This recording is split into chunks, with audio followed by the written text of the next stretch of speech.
The duel on Mustafar had reached its end in a devastating and irreversible way.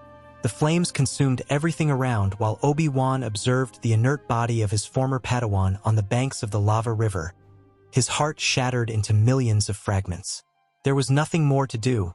Anakin Skywalker was dead, taken by the darkness he had chosen to embrace. Obi-Wan's tears evaporated before even touching his face due to the unbearable heat of the volcanic planet. He took Anakin's lightsaber, the last tangible memory of the man who had been like a brother. When Emperor Palpatine finally arrived at the volcanic planet hours later, he found only ashes, silence, and the absence of his promised apprentice. Years passed slowly on Tatooine under the relentless twin suns that burned the golden sand. Owen Lars took care of his moisture farm with dedication, keeping the vaporators running against all the adversities of the desert. He raised Luke with paternal love, Anakin's son that Obi-Wan had entrusted to him one night years ago. When Luke turned 9 years old, something extraordinary and impossible happened in the dusty streets of Mos Eisley. Owen was at the market buying spare parts for the vaporators when he saw a scrawny and dirty boy asking merchants for food. The boy had blonde hair disheveled by the desert sand and penetrating blue eyes that seemed to hold ancient secrets.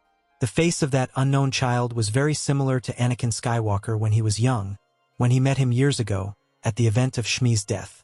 Owen slowly approached the child, his heart beating irregularly in his chest like a war drum. "What is your name, boy?" Owen asked with a trembling voice he could barely control. The boy looked up with a cautious but not hostile expression, like a wild animal evaluating whether it should flee or trust. "Anew, sir. My name is Anew." The simple answer carried a cosmic weight that Owen could barely comprehend or process.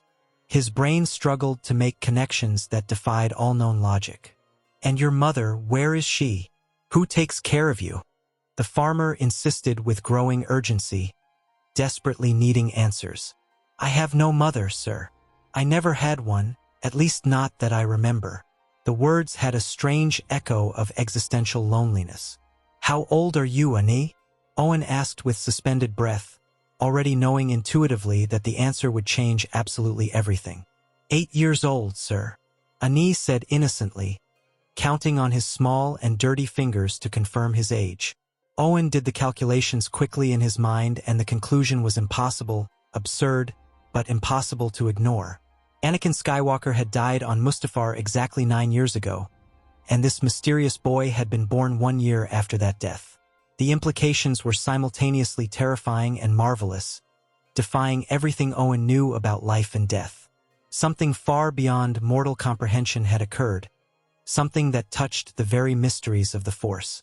Owen drove through the wastelands like a man possessed by demons or angels. The speeder raised clouds of sand as he accelerated to the maximum, ignoring the dangerous rocks in the way. He needed to find Obi-Wan Kenobi immediately. He couldn't wait even one more second. When he finally reached the hidden entrance to the Hermit's Cave, he practically shouted as he entered the cool shadows. Ben, you need to see this now. Anakin was reborn." The words came out in a desperate and rushed gush.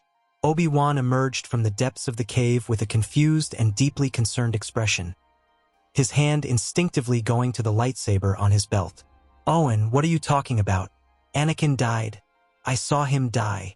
The Jedi responded carefully. "Are you absolutely sure of what you're saying? Isn't it just a child who looks like him?"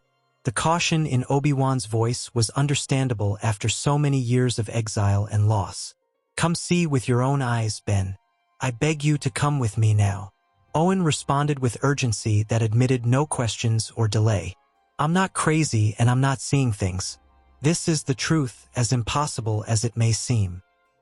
Obi-Wan followed Owen back to Mos Eisley with a heart heavy with anticipation and fear of what he might find. 9 long years had passed since the traumatic events of Mustafar. 9 years carrying the crushing guilt and piercing pain of failure. The emotional scars were still raw, bleeding in his moments of solitude in the cave. When they finally saw Anew waiting patiently where Owen had left him sitting on a box, Obi-Wan stopped completely frozen in the middle of the street. It was Anakin, exactly as Obi-Wan remembered his young and promising Padawan before the war, before the darkness. Every facial feature, every movement, the way his eyes shone with curiosity. But there was something deeper, something fundamental that Owen simply couldn't perceive without natural sensitivity to the Force. The old Jedi felt his legs almost fail under the weight of the revelation. Obi-Wan slowly closed his eyes and extended his senses through the cosmic web of the Force with trepidation. The power emanating from the boy was unmistakable, a luminous, brilliant, and incredibly potent presence that burned like a sun. It was the same energetic signature that he had known intimately for so many years of training and missions together, the same unmistakable essence of Anakin Skywalker. They walked together through the city and across the dunes to Obi-Wan's cave while Owen returned home, still mentally processing everything he had witnessed. In the solitary and austere refuge, surrounded by dusty relics of a golden era past, Obi-Wan prepared tea and began to ask careful questions. "Tell me about yourself, Anew. What do you remember of your life? Your first memories?" The Jedi needed to understand the extent of the phenomenon. "I wake up alone every morning in different alleys of Mos Eisley or Mos Espa." Anew began to explain slowly, looking at his small hands as if they held answers. "I don't know how I get there or where I sleep during the night. It's as if I simply existed without origin or clear purpose." The boy paused, frowning in concentration. "Sometimes I have very strange and vivid dreams, of exotic places I've never visited and people I've never consciously met. There are space battles and lightsabers, grandiose temples and immense wars." Obi-Wan listened attentively to every word, his heart accelerating. "A very kind woman frequently appears in the dreams. She calls my name with so much love and affection that it hurts to wake up. She had dark hair pulled back and sad but kind eyes. I deeply think she was my mother, but when I wake up completely, she disappears like smoke in the wind and I can't hold the memory." The words deeply touched Obi-Wan, who immediately recognized the perfect description of Shmi Skywalker, Anakin's deceased mother. "Anew, have you ever dreamed of being a Jedi Knight?" Obi-Wan asked carefully, almost holding his breath. The boy's eyes immediately lit up with an absolutely impressive and contagious intensity. "Always, Ben, always," Anew responded with growing enthusiasm. "I dream that I have a bright blue lightsaber and fight alongside other Jedi in brown robes. I dream that I fly among the stars in fast ships and help innocent people in danger against cruel enemies." The boy stood up, gesticulating animatedly. "In the clearest dreams, there's a man with a brown beard who teaches me patiently. He is wise and kind but also firm. Sometimes I look at you and think you are exactly that man, Master Ben." The pure innocence and radiant hope in the boy's words melted any residual hesitation that Obi-Wan still carried in his heart. The Force had given him an impossible gift, a second chance he didn't deserve but would accept with gratitude. "Then let's make your most vivid dreams reality, young Anew," Obi-Wan said with a genuine smile he hadn't used in years of solitary exile. "I will train you in the mysterious ways of the Force, teach you the noble and ancient Jedi path." Anew literally jumped with childish joy, his pure and crystalline laughter echoing through the rocky walls of the cave. "Really? Will I really become a Jedi?" the boy asked with happy incredulity, barely able to believe his luck. "Yes, my young promising Padawan. Your training begins tomorrow at dawn when the suns rise," Obi-Wan confirmed solemnly, placing his hand on the boy's small shoulder. "I promise that this time I'll do everything right," he added in a low voice, more to himself than to Anew. Obi-Wan felt that the Force had given him an impossible and precious second chance. Perhaps this time he wouldn't fail as miserably as a master. Entire weeks passed in intense but immensely gratifying training for both. Anew absorbed the teachings about the Force like a thirsty sponge in the desert, progressing much faster than any other Padawan that Obi-Wan had trained in decades. The boy had impressive natural instincts, as if ancient muscle memories guided his movements. One tranquil day, while Obi-Wan was casually conversing with Owen at the farm about the harvest, two blonde boys met for the first time. Luke was playing alone in the dusty courtyard when he saw Anew practicing fluid lightsaber movements with a staff. "Wow, incredible! Do you really know how to fight?" Luke asked with open admiration and healthy envy. I'm learning with Master Ben. My name is Anew, and yours? The boy responded with a friendly and open smile. I'm Luke Skywalker. The blond boy responded with innocent pride, completely unaware of the deep and ironic meaning of that surname shared through blood. The two boys began to play together immediately, as if they had been friends for years, their loud and carefree laughter filling the hot and dry air of Tatooine. It was as if they were brothers long separated by cruel circumstances, finally reunited by benevolent destiny. They ran frantically among the metallic vaporators, invented elaborate games with rocks and sticks, shared fantastic stories about adventures. The instant connection between them was deep and inexplicable by normal means, a genuine fraternity born from the Force itself that flowed through both. Luke felt he knew Anew from somewhere impossible to identify, and Anew felt a natural protection over the younger boy.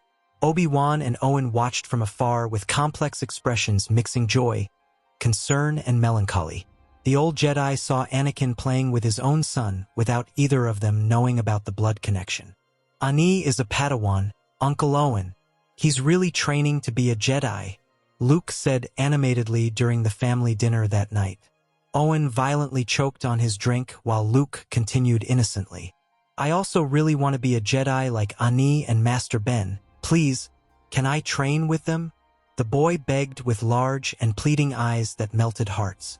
No, Luke, that is completely out of the question and is non-negotiable.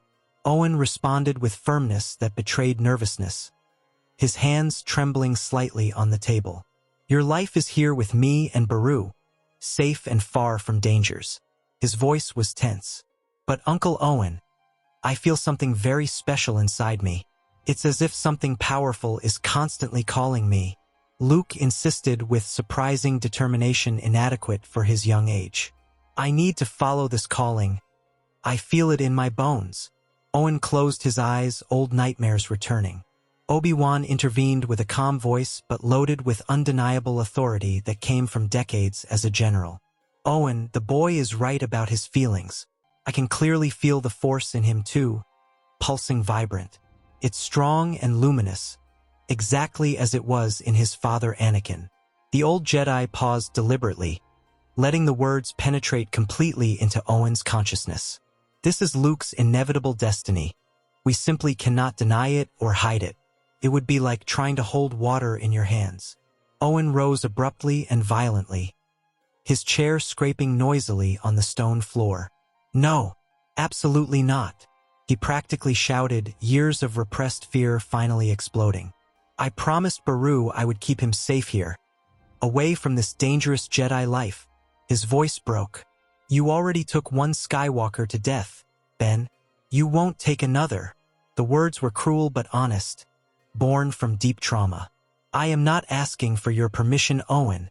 It's decided, Obi-Wan declared with absolute firmness that admitted no contestation or negotiation. His voice echoed through the modest room with power that vividly recalled the respected and feared General Kenobi of the Clone Wars. Luke will train with me immediately, just as Anew already trains. The Force has specific plans for both boys, and it's not up to us to interfere. His blue eyes burned with unshakable determination.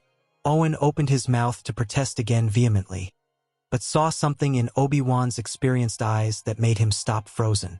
It was absolute determination tempered by bitter wisdom gained through decades of loss and suffering. The farmer recognized that he was fighting against forces much greater than his will. He finally nodded heavily in complete defeat, his shoulders dropping, knowing intuitively that fighting against cosmic destiny would be completely useless and would only cause more pain. The Force had plans that simple farmers couldn't divert. Luke's intensive training began the very next day at dawn alongside Anew under careful guidance. The two boys became practically inseparable throughout the day, training together under the sun, meditating together under the stars, growing together in power and wisdom. Obi-Wan taught them patiently about the dual nature of the Force, about the delicate balance necessary, about genuine compassion and true justice. They practiced tirelessly with training sabers under the relentless twin suns of Tatooine until their clothes were soaked with sweat. Precious years passed like fine sand through fingers, impossible to hold, and the boys gradually transformed into strong and capable young men. At 15 years of age, both Anew and Luke had reached impressive levels of power and control that surprised and even slightly intimidated Obi-Wan himself. They could move large rocks with just their minds, jump impossible heights, sense disturbances in the Force across planets. "You have progressed far beyond what I can teach now," Obi-Wan admitted one day with evident paternal pride in his aged voice. "There is only one master still alive who can take your training to the next necessary level."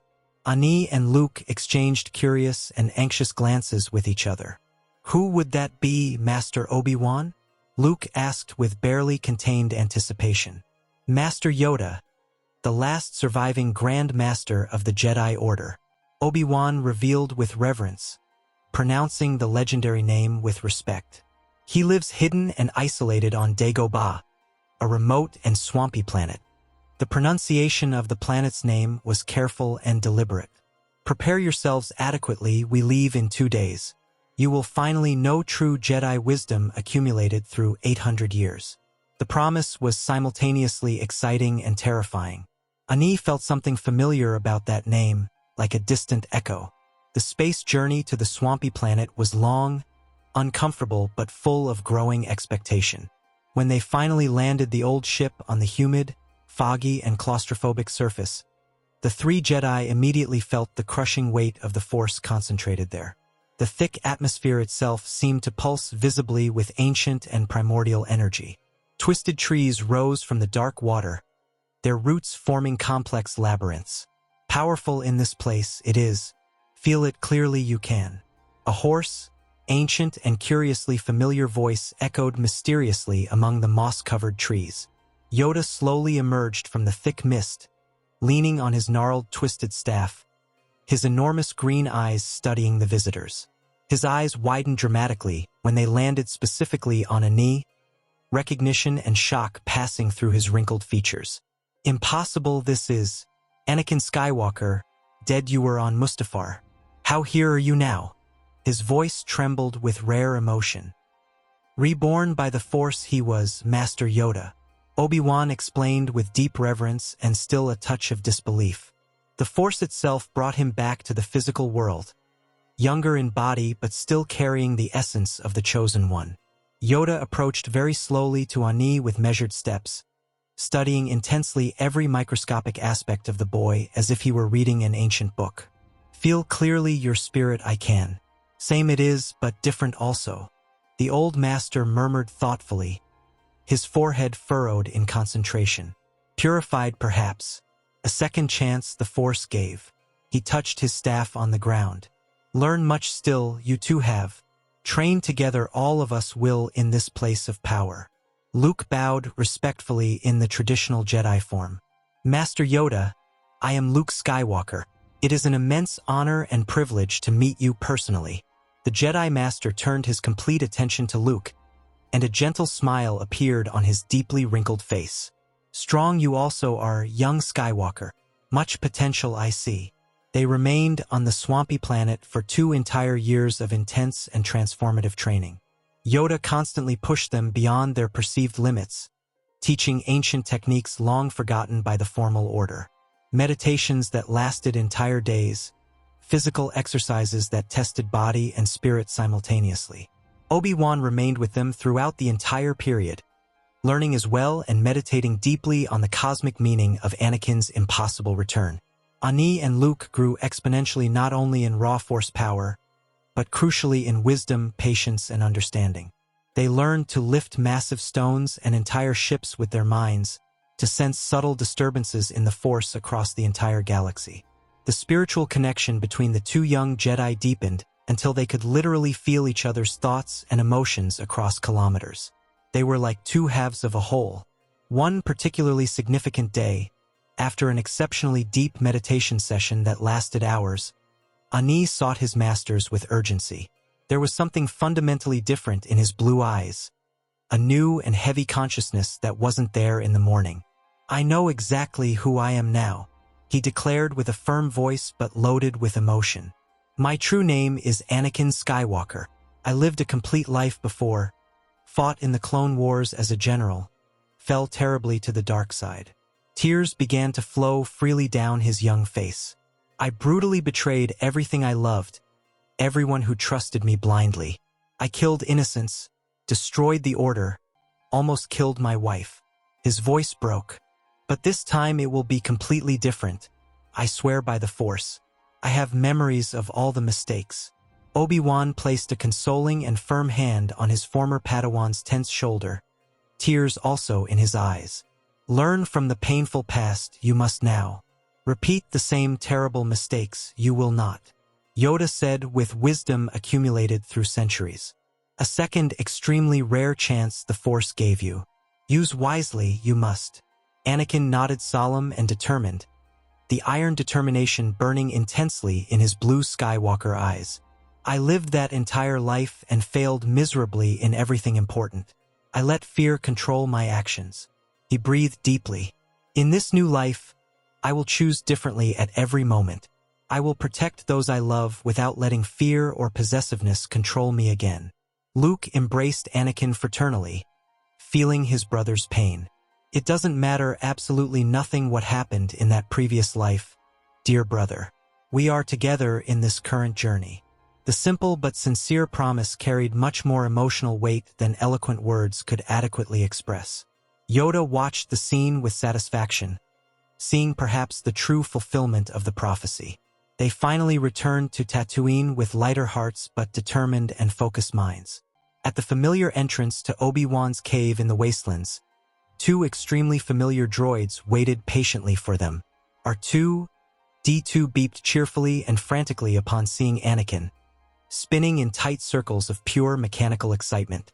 R2, C3PA, Anakin exclaimed with genuine surprise and overwhelming joy. How did you get here? Where have you been all these years? Memories of building C3PO as a child flooded his mind. C3PO explained in excessive detail that they had been carefully hidden, patiently awaiting the cosmically right moment.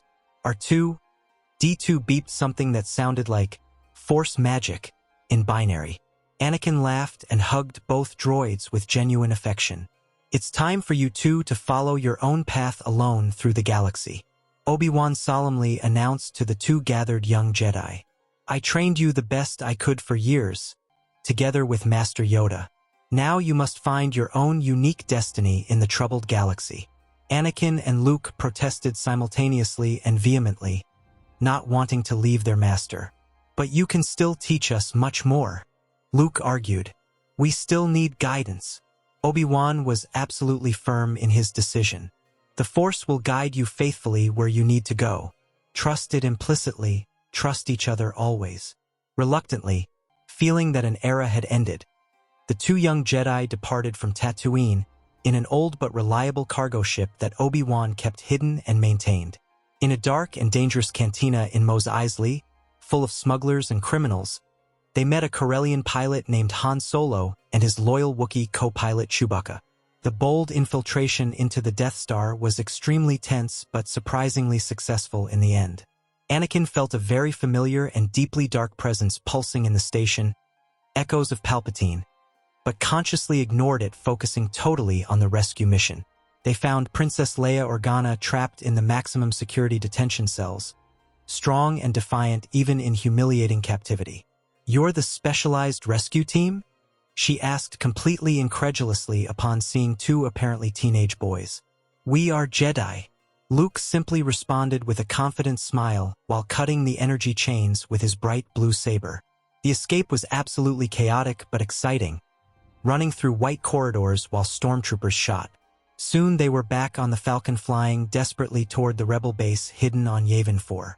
At the camouflaged rebel military base, the strategic leaders planned a desperate and apparently suicidal attack against the Death Star. Anakin studied the technical battle plans with military experience that surprised all the officers present. I've flown in these thermal trenches before, he murmured mysteriously, phantom memories of another life bleeding confusingly into the present.